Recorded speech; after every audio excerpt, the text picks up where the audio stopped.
दिल्ली के पुराने बाजार में एक छोटी सी दुकान थी।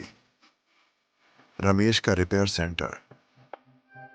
रमेश एक भरोसेमंद इलेक्ट्रिशियन, अपने कम दामों और तेज सेवा के लिए मशहूर था। उसकी दुकान पर हर तरह की इलेक्ट्रॉनिक्स और छोटी मोटी वस्तुएं मिलती थी, लेकिन उसकी सबसे खास चीज थी सस्ते में मिलने वाली अनोखी वस्तुएं। इनमें से एक थी लाबुब। एक दिन रमेश के पास एक ग्राहक आया, एक छोटा सा दुकानदार जो कम दाम में बहुत ही अच्छा काम कर देता था। उसने रमेश से कहा, भाई, मुझे अपने दुकान का रिपेयर कराना है, तो मैं बहुत कम पैसे देना चाहता हूँ। रमेश ने हंसते हुए कहा, कोई बात नहीं, बस जो भी है मैं कर दूंगी। उसने रमेश को एक छोटी सी गुड़िया दी। लाबुब, ये सिर्फ एक खिलौना नहीं है, दुकानदार ने मुस्कुराते हुए कहा, ये बहुत खास है, आजकल हर कोई इसे खरीद रहा है। रमेश घर लौटते ही उस गुड़िया को अपने कमरे में रख दिया। शुरू में तो बस एक सामान्य खिलौना था, लेकिन धीरे धीरे घर में अजीब सी हरकतें होने लगी। रात को खौफनाक आवाजें सुनाई देने लगी, दीवारों पर साए हिलने लगे, घर में अनजाने नकारात्मक चलने लगे। सबसे नया रमेश की अचानक मौत। एक रात वह दिल का दौरा पड़ने से मर गया और उसके परिवार का जीवन बर्बाद हो गया। रमेश की मौत के बाद उसकी पत्नी ने देखा कि उसकी दुकान का एक कोना बहुत ही डरावना हो गया है। खोजबीन करने पर पता चला कि वह लाभ गुड़िया में शैतान की आत्मा निवास करती है।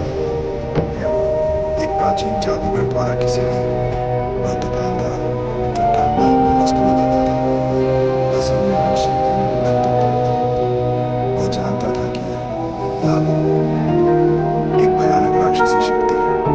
वह अपने ग्राहकों को, खासकर उन लोगों को जो कम कीमत में चीजें चाहते थे, ये खौफनाक गुड़िया देता। महान रमेश का बेटा उस खौफनाक गुड़िया को देखकर समझ गया कि यह शैतान की आत्मग्न है। उसने तय किया कि इस जाल से छुटकारा पाना जरूरी है। लेकिन जैसे ही उसने उस गुड़िया को तोड़ा, घर में अंधेरा छा गया। उस रात घर में सब कुछ बर्बाद हो गया। रमेश और उसकी पत्नी की मौत हो चुकी थी। मोहन का छोटा भाई श्याम खड़ा था, डर के मारे कांप रहा था, और उसकी आंखों में उस खौफनाक गुड़िया की चमक अभी भी झलक रही थी। अगले दिन मोहन ने उस खौफनाक गुड़िया को फेंकने का सोचा, लेकिन जैसे ही वह उस गुड़िया को बाहर ले गया, उसकी आंखें चमकने लगी। उसने देखा कि वह गुड़िया खुद ही हिलने लगी। उसकी आंखें और भी चमकने लगी और उसकी आवाज फिर से गूंजने लगी। मोहन ने उस रात एक पुरानी किताब पढ़ी जिसमें लिखा था, लाबुबू का जादू। यह गुड़िया किसी प्राचीन शैतान की आत्मा से बनी है। इसे जादूगरों ने इस तरह बनाया कि उसकी आत्मा अपने शरीर से बाहर निकल ना सके। हर बार जब कोई इसे खरीदता है, उसकी आत्मा भी उससे जुड़ जाती है। ये गुड़िया न सिर्फ शैतान का द्वार है, बल्कि उसकी आत्मा का जेल भी।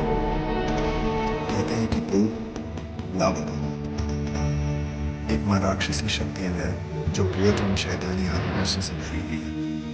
ये कौन सा शैतान की आत्मा होगा, किसी भी घर में घुसते ही मौत, बर्बादी और बुराई लाता है।